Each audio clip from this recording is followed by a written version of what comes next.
So, email marketing, it's something that we always talk about. It's one of those fancy things that we all really would have to have. But before we get started, I want to just first of all tell all of you, I really appreciate you taking time and really mapping this out. And I know we're in the middle of January, and if you don't know, January, our entire education theme, is really focused on agency organic prospecting.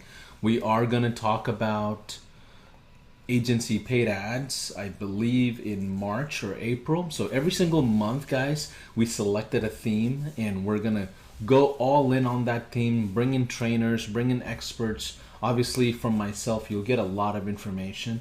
But the cool thing is some people forget High Level is an agency. We happen to have a great software that you guys all like. We are practitioners of what we teach and preach. We build agencies ourselves, right? So everything that I'm going to share with you is from building our own agencies. I've had independent agencies myself. Let me go ahead and make sure everything is good to go. Everybody that's watching in the Facebook group, let me just double check that you can hear me. I'm sorry, guys. This whole streaming thing is pretty challenging every single time. Let's see. Okay, cool. If you guys are watching in the... There it is. Okay. Cool. There is a link right above the streaming. If you want to jump into the Zoom, I'm going to interact with you. Here's how the call's going to go, guys.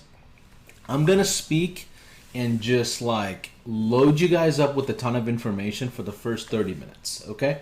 After that, we're going to go into an open format discussion where a lot of you who have already launched your cold email, you can really share ideas that you've tried out and what's working for you. It's going to be a collaborative effort. So let's get started without any further ado. You guys can see my screen, right? You see my slides? Give me a 1. Okay, cool. Awesome. Thank you, Paul.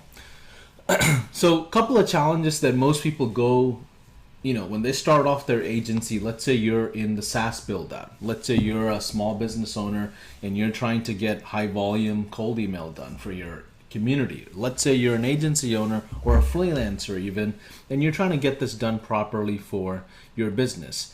Here's what I'll tell you. Most people have the biggest misconception whether cold email works or not, and their misunderstandings are based on really bad data, right? So let's first talk about volume, right? Before we get started, the volume that's required is very high in most industries. And I'm going to really help you understand what kind of volume you should expect, what you should put out every single month and things like that, every single day. And I'm going to also share all this so that way you have something to take away. And when you hire a team member, you have all those things in place. And by the way, for those of you that are excited about SOPs and notes and things like that, I want to share one more thing with you, and I'm going to give this to you guys, everybody that's watching in here. I see there's about 60-70 people in here between all the streamings. I have a SOPs list that I built out for you guys based on my conversation today. Okay, so everything that I'm going to teach you, you don't have to worry about chronologically putting them in order and applying it. This list is for you, okay? So let me go ahead and grab this link, and I'm going to throw this into the chat.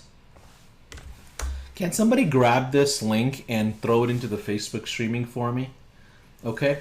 What this is, essentially, guys, is chronological order of what you should do about today's conversation. Okay?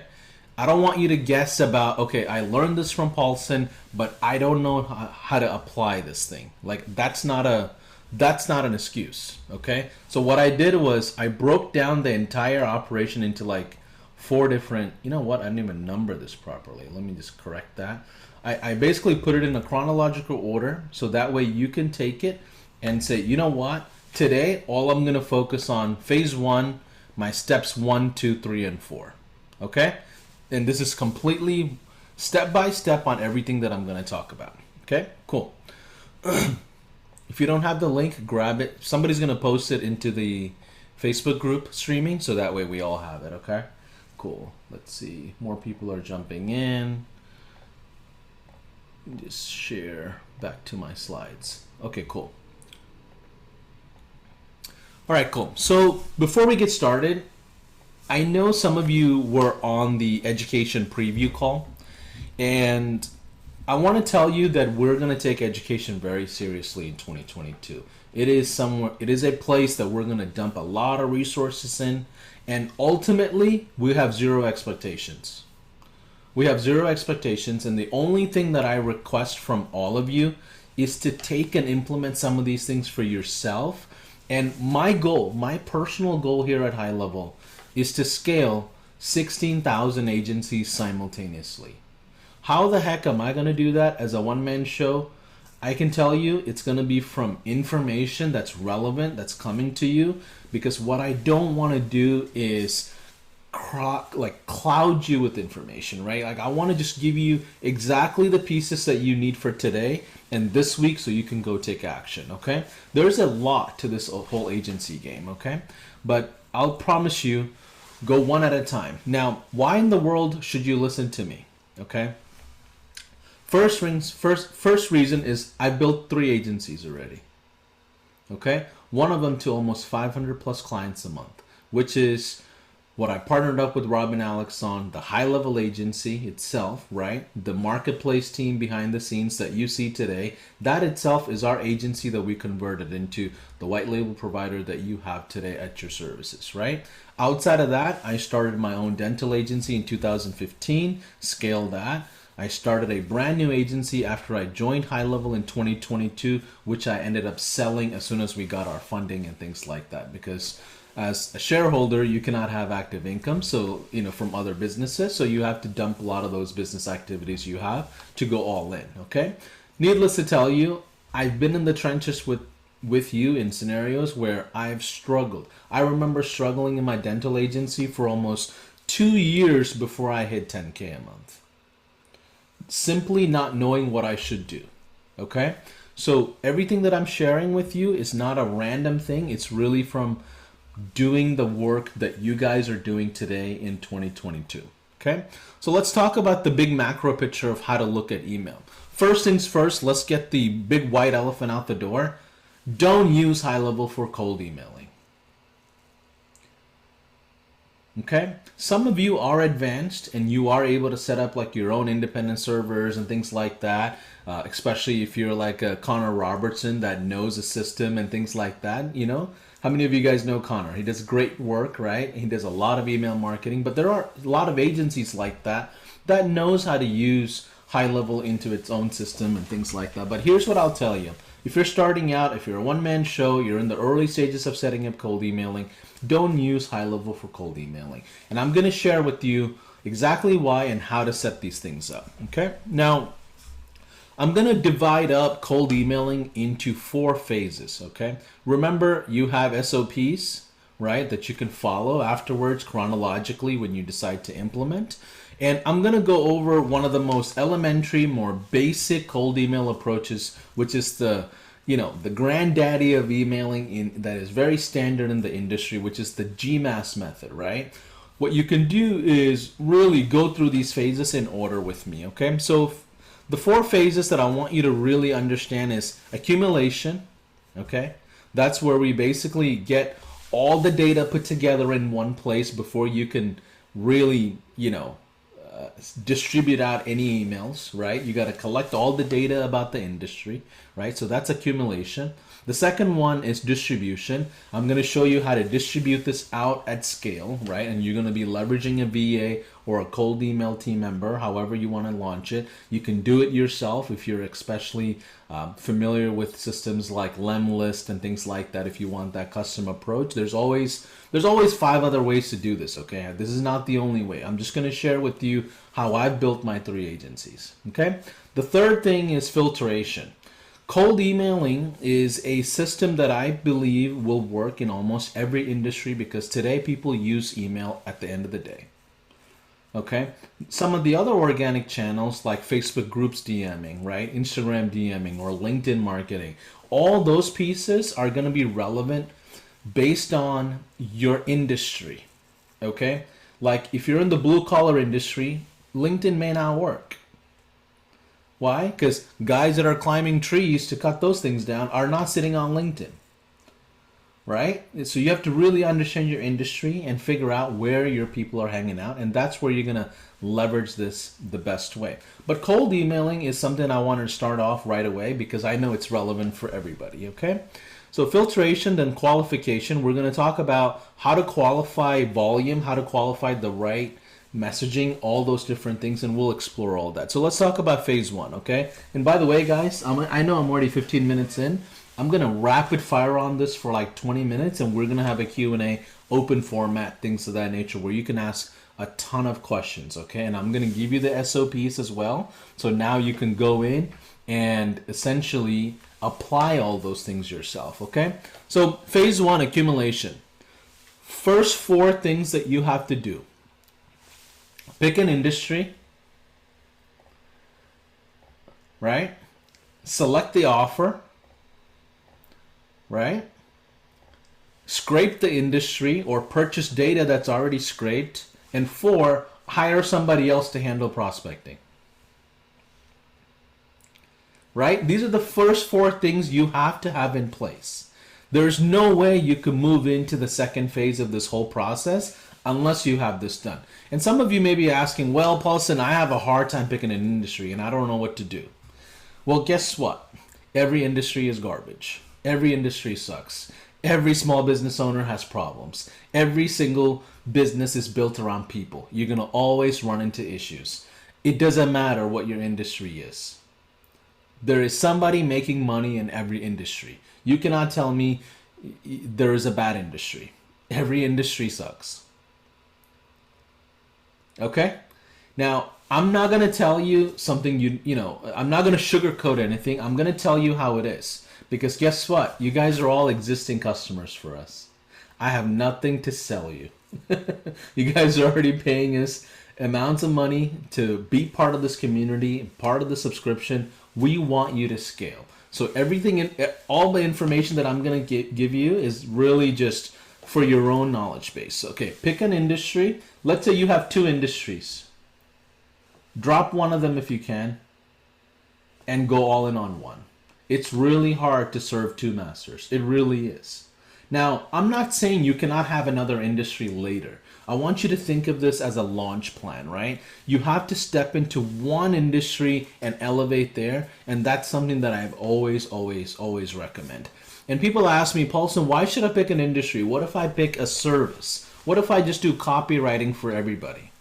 Well, the problem with that is, as soon as a service goes out of trend, then you're out of a gig. You're out of an industry, right? If Facebook ads shut down, or let's say LinkedIn obviously is something that is, LinkedIn today is not the same experience as LinkedIn like 2 years ago. Everybody is getting spammed on LinkedIn, right? So those platforms will change on its own as well. So you cannot build a business around LinkedIn long term unless you're planning on staying with it and you're going agile with it. But in my opinion, I recommend you picking an industry. So what are the things that you need to look out for when picking an industry?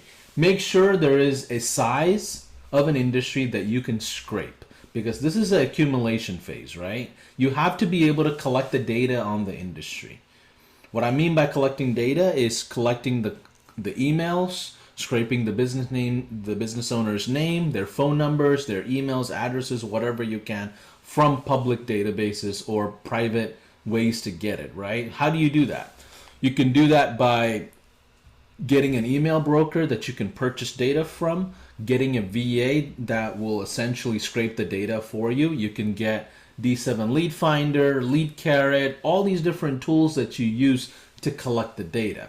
The bigger the data system that you go into, the worse the data is, because there's more people accessing it, right? There's more people spamming those numbers and emails and things like that. So you're always better off getting your own data scraping done, but that's a tedious process, okay? But at least get started. So typically, if you went to an email broker, it'll run you maybe $300 one time, maybe $500 one time. And what happens is you can go and say, hey, listen, I'm interested in the automotive industry. I just want you to give me a list of automotive owners in the US that launched in the last 3-4 years. So what would they do? Those brokers will go through Yelp, Yellow Pages, what was the other one I was thinking about? LinkedIn, anywhere, wherever directories that they feel comfortable scraping, and they will scrape those industries for you.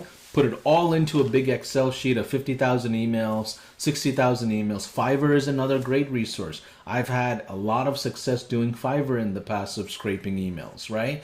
I found a random guy in Pakistan that'll just scrape a list, and I said, cool, let me pay you $100 or whatever it is, and let me just test the data that you provide, right? So either way, the first step that you want to do is really pick the industry, collect the data on the industry, okay?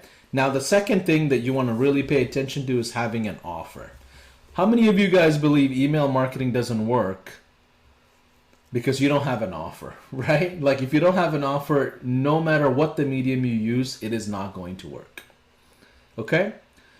Fourth thing is hiring a cold email VA, right? Why do I believe in bringing on a team member? Because this is a very difficult task. It's very mundane. It's very tough. Okay, so you really have to have somebody that's qualified, that's done it, and you want to make sure it's not a random agency that's doing it at scale. You want to make sure it's an individual that's vetted and they're committed to you as an agency. And I'll go through some details of what to look for when it comes to qualifying an email provider. Okay, so phase one, right? We went through this in chronological order, guys. Okay, phase one, this is what we're gonna do. Pick the industry, select the offers, scrape the industry or purchase the data of the industry that already exists, and hire a cold email team member. This is your week 1 of January. By end of January, like 30th or 31st, 30th, right? No, 31st, right? By 31st, I want you to get through phase 4, but I don't want you to focus on what kind of messages are going out, how you're going to filter the emails. Like, don't worry about any of that. Right now, all you need to focus on is getting these things done. Okay, I'm going to give this launch SOPs to you. If you don't have the link, let me just grab this link. I threw it into the chat. Let me just make sure everybody gets this. Okay. You jump in and download it. I think I have it on viewer mode, so you can download it after, and then we can talk about volume tracker and everything else. I'll explain this whole thing to you after. So phase 1. Any questions on phase 1? If anybody has a question, put it on the comments real quick. We'll do a Q&A session after, by the way. Okay, cool. So phase 2 is distribution. How in the world are you going to, let's say at this point you decided on an industry. Okay, somebody give me a sample industry. What's an industry that you're focused on? Okay, let's see. I see some comments coming in. Tax business, roofing, home improvement. There's a ton there, right? So let's just say legal. Okay, my buddy Joe Tran in Houston, I'll go with him as an example. Let's say you want to work with attorneys, okay? So let's say you figured out your first one, accumulation phase, right? You selected the industry. Joe, what's your offer for the industry? What do you provide? Give me an example. Basically, business in a box, practice in a box. So basically, we're special. I'm working with a lawyer since everything's going virtual, right? Okay. Especially with smaller law firms, there's issues about how to connect everything. How starting from running ads and try to be competitive all the way to the business process itself. Okay, so let's say your business in a box will cost them $1,000 a month, just for example's sake. Okay?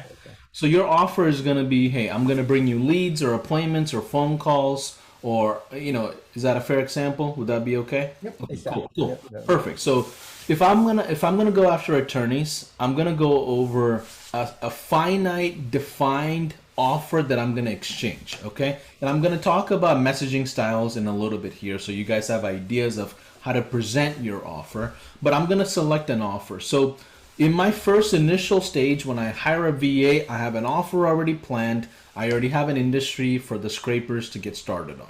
If you don't have that, you're not going to be able to move on, okay? So third and fourth will be in place. Second thing that happens, right? And I'm going to use the legal example. Phase two is distribution. How in the world, let's say there's 100,000 attorneys in the US, right? How in the world am I going to distribute all this out in scale, right? So here's what happens. And this is probably where you may want to take some notes because I don't have all those details in these slides. I'm just going to talk about it. And I'm going to share these slides with you guys so you guys can use it and take notes however you want to. That's not a problem.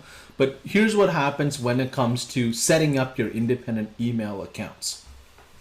So volume wise, right? No matter what industry, I really think everybody should be having at least 500 to 1,000 emails going out per day. Okay? Help me understand where this room is today. How many of you guys, give me a 1 if you have 500 to 1,000 emails going out already. Give me a 1. Okay, cool. There's tons of ones coming in. Okay, perfect. That tells you where the rest of the competition is already. There's already people in this room that's already mapping out that many emails, right? So that gives you a perfect example that you have to have high volume. I had a guy that reached out to me, Paul, he was like, Paulson, I'm sending out tons of emails a day, but I don't get enough replies. I just feel like it's just a waste of time. And I'm like, what's your process? Well, I send out about 50 to 60 emails manually every other day, as much as I can. And I don't get anything back out of it. I'm like, so you mean you're spending 5 to 6 hours just sending out these emails at scale and nothing's coming from it, right? So I told him, you're not thinking of this in a assembly line system, right? The assembly line system, by the way, everything that I'm sharing with you when it comes to the distribution phase, this is something your team member is going to handle for you. When you're hiring, and if that team member is going to ask you questions about how to set up email, all those different things, odds are they've never done this before and they're trying to learn those skills with you. And that's a bad scenario. You want somebody with experience that can come in. So here's what I would do. I'll get on a call with the VA and I'll be like, hey, listen, first things first, I'll go to tons of Facebook marketing groups, ad buyer groups, and I'll create a post. Hey, I'm looking to bring on somebody to handle cold email for me at scale. Independent, no agencies. I'll post it somewhere and I'll get a ton of messages all over from so many different groups. Like all of us are in like 30 Facebook groups, right? For Facebook ads, right? So you go through and leverage those communities and say, you know what? Let me figure out some recruitment. These people will message me and I'll ask them, hey, how quickly can you set up accounts? First thing that you have to do is with Gmail, for example, either you can buy aged Gmail accounts that are already aged. There are places that you can go and buy those. They usually cost about 10, 15, 20 bucks a pop, okay? You can do that where you don't have to wait on priming these accounts up. But the cheap way to go about it is telling your VA wherever they are, let's say they're in Philippines or India or Italy or Asia, wherever they are, they're going to go to a telecom provider like the phone store and buy hundreds of SIM cards, okay? They're going to go buy these SIM cards and set up Google profiles essentially with those SIM cards. So now they can set up joetran1@gmail.com, joetran2@gmail.com, joetran3@gmail.com, so and so forth until you get to about 50 to 60 independent Gmail accounts. You guys following me so far? Right? SIM card, it's going to cost you $100. VA is going to go buy those SIM cards, set up those numbers, sign up for new Google email accounts under your name as the business owner. Right? So the from address is going to be from you, even though it's under the VA's IP address and their systems and things like that. But it's going to be Paulson Thomas, 45@gmail.com, 46 and 47 and 48, and they'll just build those out, right? So as soon as that happens, what they'll spend the next week and a half or so signing up for tons of retail subscriptions, right? So they'll go to H&M and sign up for their sale. They'll go to Macy's and they'll literally leverage your account and sign up for a ton of promotions everywhere. So essentially your account looks like it's being used. Okay, over like a week and a half, your activity on your account becomes very normal, right? A lot of times they'll even send messages to each other out of those 50, 60 emails, so it looks like actual emails as well. Okay? Either way, it takes about 10 days to prime these accounts, which is the second step in phase 2, okay? First, set up the emails. Your cold VA should do that, right? 50 to 60 to go. Sometimes you'll lose accounts, by the way. Sometimes 10, 15 of them will just get deleted or banned for whatever reason. Then you have to give them a little bit more money to go buy more SIM cards to sign up for new accounts. Either way, at the end of the day, you're going to get about 60 to 70 new email accounts. The second thing that happens is they sign up for a ton of promos and spam and all the stuff and get it going, right? Now, the third thing you want to do is meet with your VA and ask them, hey, listen, what is your daily volume of how you normally handle? Like, what can you normally handle? Because they're going to have to manually log in and literally message off of your accounts that they set up for you to that list that you already scraped from phase 1. Okay? And you want to set those expectations. You want to say, hey, listen, first I want to get it to 100 emails a day, then 200 a day, then 300 a day. And you want to ask them, hey, what can I do to make things easy for you? Right? They may ask you for certain tools, right? I had a guy ask me for local scraper software, and he said, man, it's so much easier for me to clean this list. And I'm like, cool, no problem. That's going to save you 3 hours, right? You got to be agile with your VA and figure out those expectations, right? You want to set the expectations. Say, hey, on my Slack channel, I want you to tell me how many emails went out, how many responses came back, how many did you load into high level. Right? All those numbers and all those reporting is also something that you want to set up with them. The fourth step in the distribution is making sure you have a sales process and a pipeline. Okay? You want to decide, okay, I'm going to do a 1-call close or a 2-call close or whatever it is. You have appointments and then you have demos, right? So your emails, your system, your prospecting system, what it's going to do is generate positive responses for you. Okay? So let's review that real quick on the SOP's launch sheet, right? Second phase, which is distribution. You're going to have your VA set up independent email accounts, right? 50 to 60 new accounts. The second step that'll happen is priming up new addresses, right? All those emails that they signed up, they've got to get going as if the activities on those accounts have to impersonate a real Gmail account, right? Step 3 is setting the right expectations of what you're wanting them to do, right? Hey Joe, in the morning, I would like for us to meet every Wednesday or every Friday or whatever it is, and I want you to show me what you're doing. Whatever it is, however you want to set those standards, okay? Step 4 is creating your own sales process and pipeline.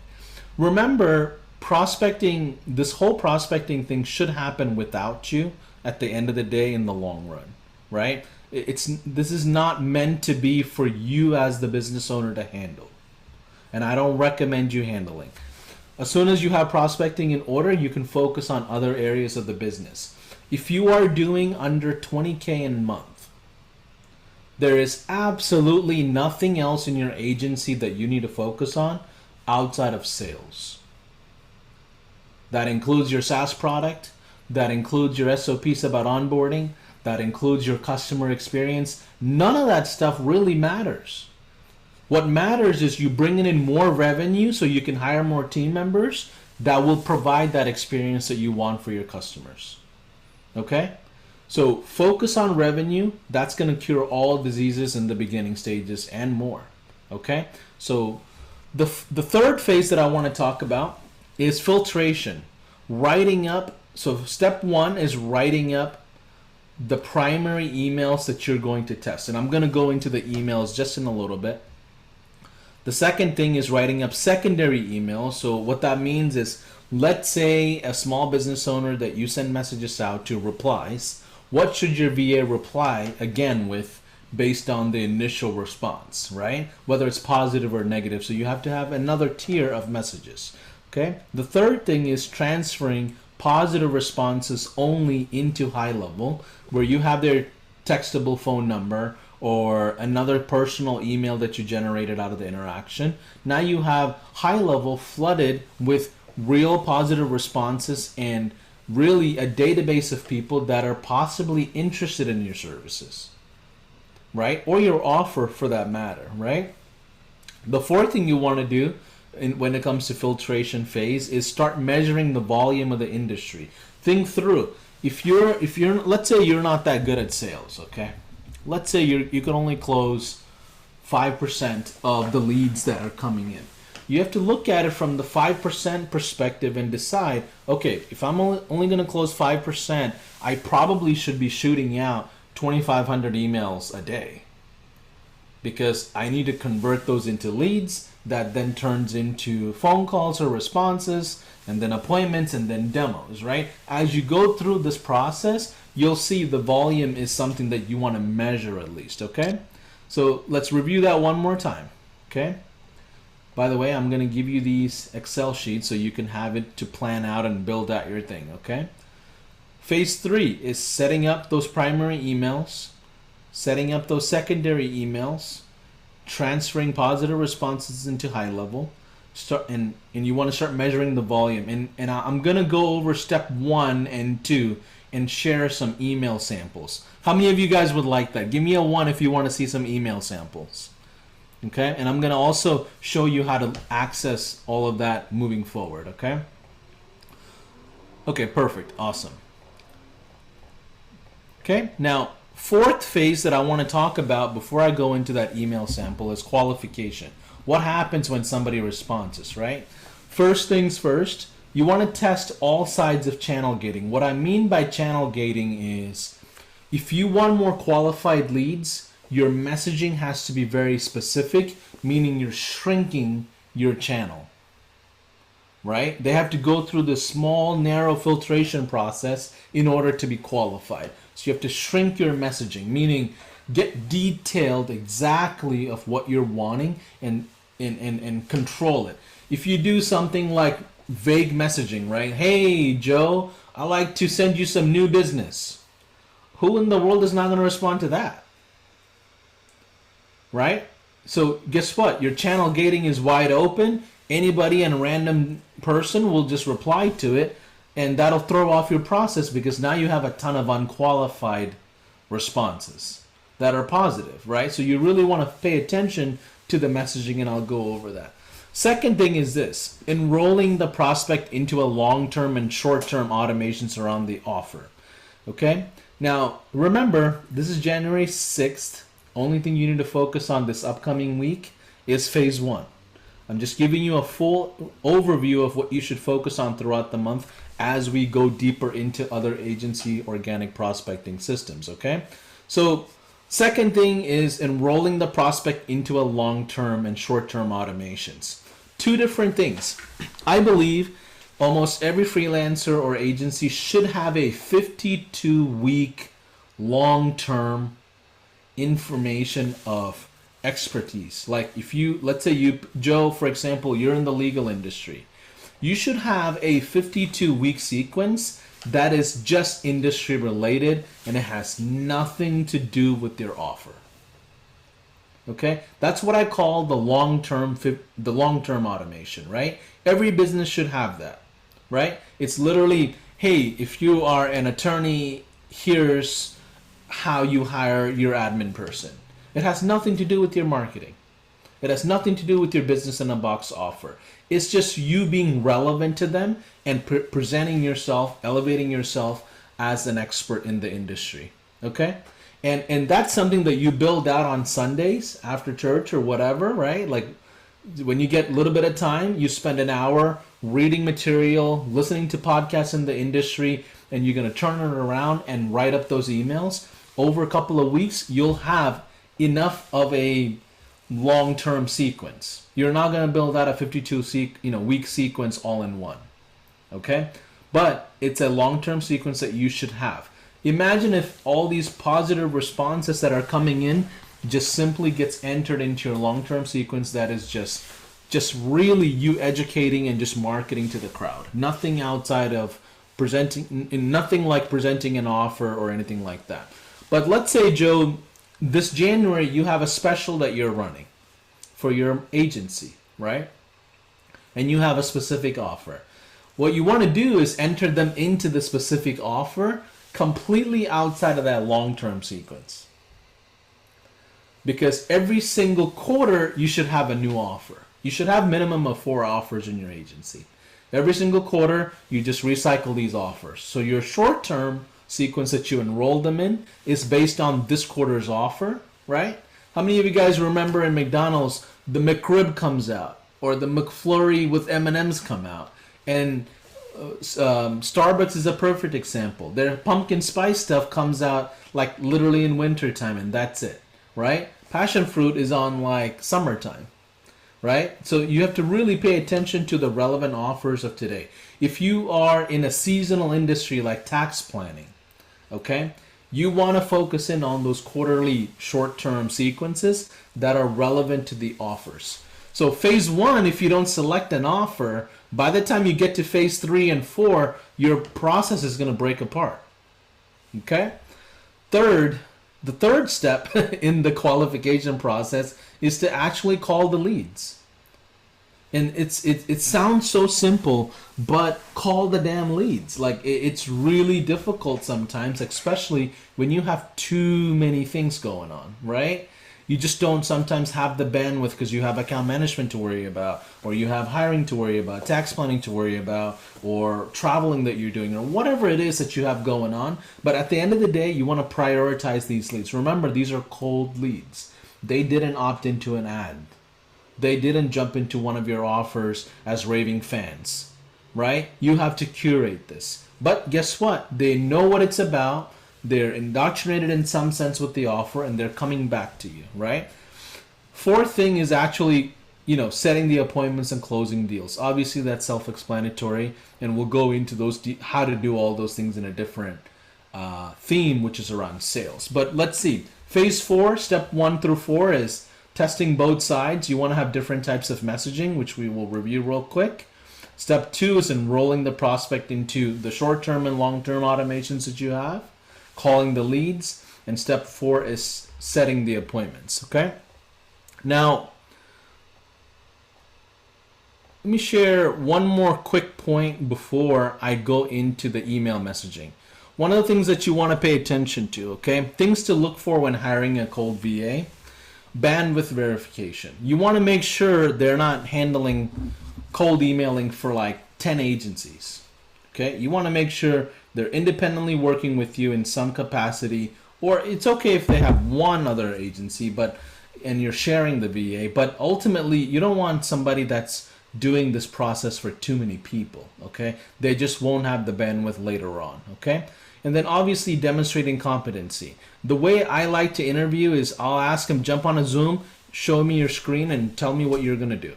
I want you to demonstrate exactly what you're going to do. I don't want to have to teach a VA how to do cold email marketing, okay? Obviously, setting the expectations of freedom and how you're going to move them and manage them is important, and also reward ideas. One of the things that you want to pay attention to is tell them, hey, if we get a positive reply, I'm going to give you a $1 or $2 bonus per lead that comes in, okay? And this will start rewarding them because guess what? Their hourly rate will go up based on performance. You want to make some sort of performance criteria in there. If even in other positions like appointment setters, you want to reward them for each appointment that shows up, right? And we'll go into different details like that later. But here's another thing I want you to pay attention to before we go into the cold emails itself, the messaging itself. When it comes to volume, guys, let's say your industry is 50,000 big, right? And you want to make sure you don't choose an industry that nobody can scrape, okay?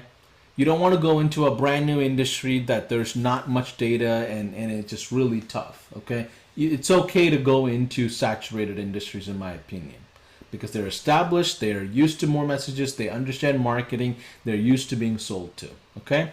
If you have 500 to 1,000 daily emails that are going out, it should possibly lead, based on your messaging, to 3 to 5 positive responses per day that's coming in and saying, hey, listen, Paulson, I want more information of some kind, or I want to get on a call with you, or can you tell me how this works? It should lead into a positive response. So 500 to 1,000 emails a day should lead to 3 to 5 positive responses. And remember, guys, this is just one channel.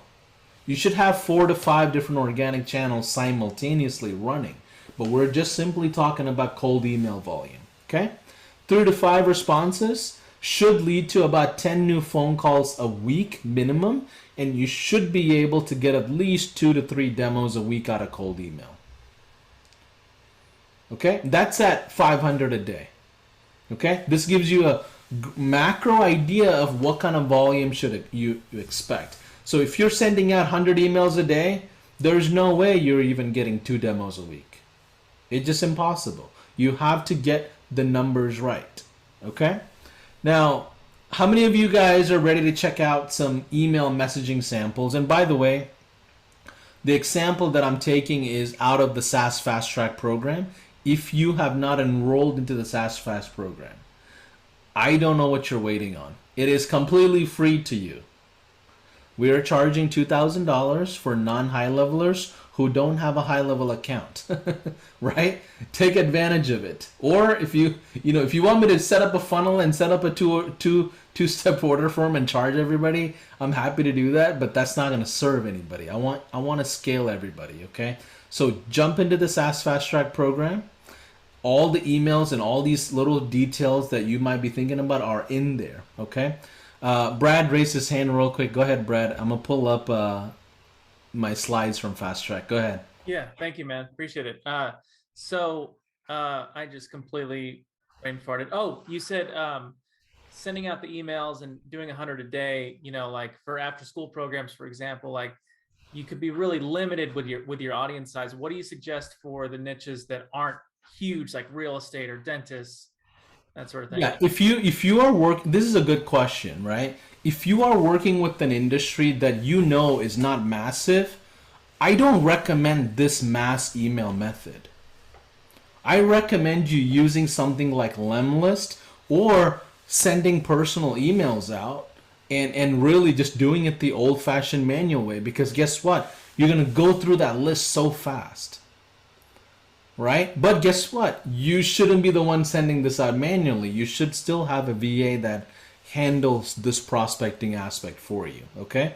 But I recommend a lower volume approach like Lemlist instead of the GMAS cold method. The GMAS cold method is great for big industries, right? Your dentists, your chiros, your realtors. I mean, oh my God, there's 2 million realtors in the US already. Like, you have to have mass volume if you're going after some industries, right? But if you're working with like something so specific, let's say after school programs in just Arizona, right? If that's, and you're trying to build a local agency in the Arizona area and that's all you want to do, then it doesn't make sense to do a method like this, right? So good question, Brad. So I'm going to pull up, let's see. By the way, we're in SaaS Fast Track program slides right now. It's in module 5 and section 1, I believe, which is around creating your sales process. So in the, okay, cool. In the program, SaaS Fast Track program, I talked about 4 different angles that you can use based on who you are, how much proof in the pudding you have, how many case studies you have, how comfortable you feel, how strong your offer is, and also how educated your industry is. If you're going after a brand new industry and nobody's ever heard of marketing, you have to tread lightly in bombarding that industry because you got to move delicately, okay? But the 4 big approaches that I talk about in Fast Track program is the student approach, the engineer approach, the partner approach, and the referral approach, okay?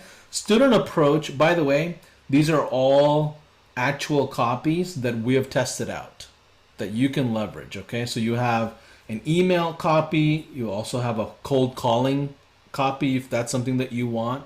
You also have engineer approach, which is all in there. I would say just go into the program and just download it. The program's free to you guys, so you can jump into it. But the student approach is essentially saying, hey, This is perfect for somebody who is brand new in the industry and they don't have any case studies, or matter of fact, maybe this is the first time they're servicing their client, right? And if you're in a scenario like that, you have to build out some proof in the pudding. So student approach is really like, hey, I'm a university student and I'm trying to build a case study around this industry. I would love to do research with you. Is it okay if I bring you clients and only thing I ask you to do is just handle the marketing budget that's going to go into Facebook ads or whatever platform you're using, or maybe you're just going to reactivate their list in high level, whatever it is, right? You can take on the student approach if you want that easy resistance. Okay.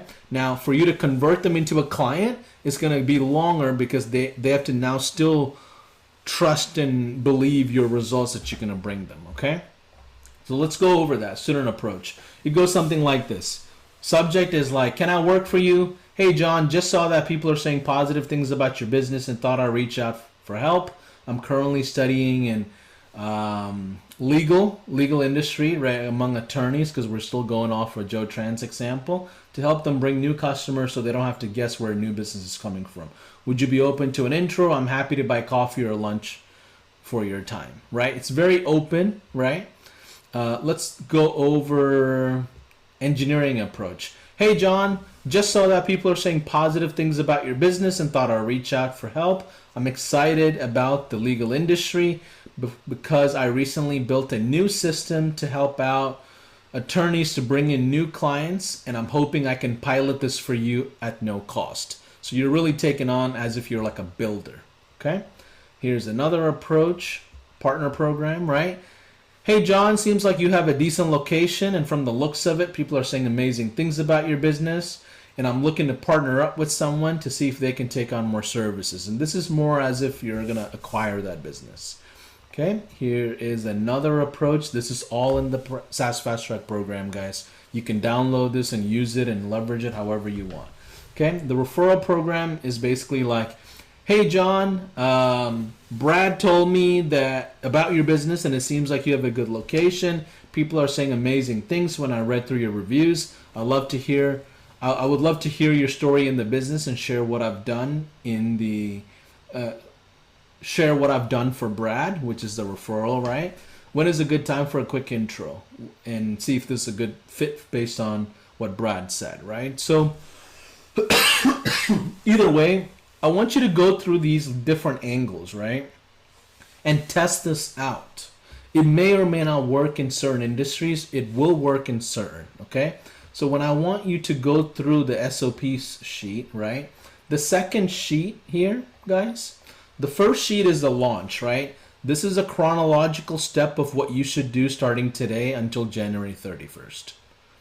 Okay? This is what you want to do in chronological order. And this was based on my experience of building out an email system for 3 agencies that I built. Okay? This is a chronological order. Don't skip it. Don't skip any steps. Just I promise you, you're not going to fail. Okay?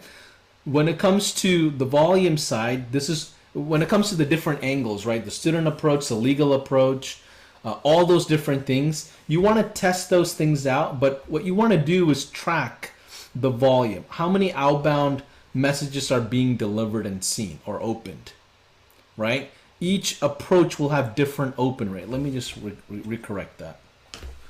Outbound opened, right?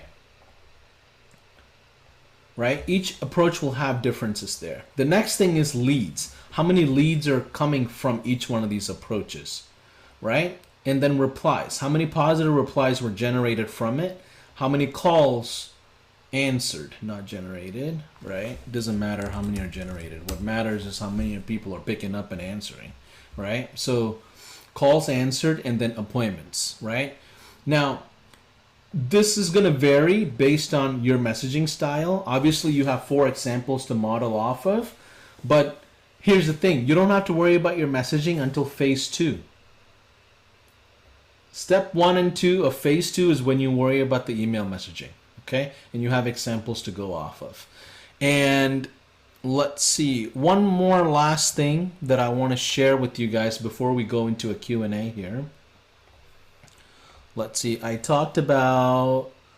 shared the examples. These are the differences. This is the offer planning that I recommend, especially if you're a SaaSpreneur. Okay, only your messaging should be around your gateway offers, not your core offers. Okay, and if you want to know the difference, jump back into that module and fast track program and take a look at it. Your messaging should be around gateway offers. Okay, so we have the gateway offers, core offers, which is the subscription. Maintenance offers is where you add in high level consulting, or maybe a setup offer that you have, or maybe Facebook ads or Google ads or something bigger that you're not going to really depend on. That's like an extra bonus, right? And then also your downsell. Now, let's do an open discussion. Who wants to volunteer and ask a question?